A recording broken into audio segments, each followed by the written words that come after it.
In a way is right. ನಾನು ಮತ್ತು kernel ಫೋಸ್ಟರ್ ಇಬ್ರು ಆರ್ಮಿಯಲ್ಲಿದ್ವಿ. ಅವರು ನಮ್ಮ ಕಮಾಂಡಿಂಗ್ ಆಫೀಸರ್ ಆಗಿದ್ರು. ನಾವಿಬ್ರು ತುಂಬಾ ಒಳ್ಳೆ ಫ್ರೆಂಡ್ಸ್ ಆಗಿದ್ವಿ.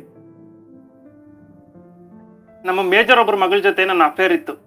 ಅಫೇರಾ? ಹಾ, love affair. She was very beautiful, pretty.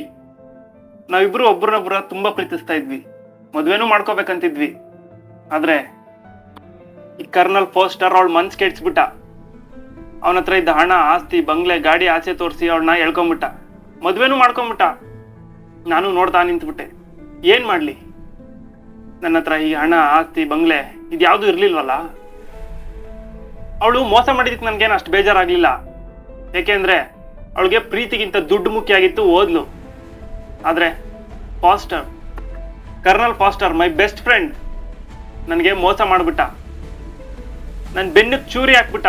ಅವನ ಮೇಲೆ ನಂಗಿರೋದು ಕೋಪ ಅಲ್ಲ, ಉರಿ, ಹೊಟ್ಟೆ ಉರಿ, ಸಿಟ್ಟು. ಈ ವಿಷಯದ ಬಗ್ಗೆ ಅವನ ಮೇಲೆ ಕಡೆವರೆಗೂ ನಂಗೆ ಸಿಟ್ಟಿತ್ತು.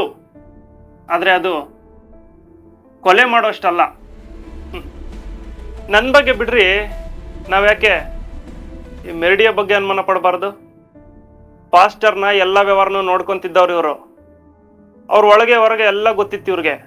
ಹಂಗಿದ್ಮೇಲೆ ಕೊಲೆ ಮಾಡೋ ಉದ್ದೇಶ ಇವ್ರಿಗೆ ಯಾಕಿರ್ಬಾರ್ದು?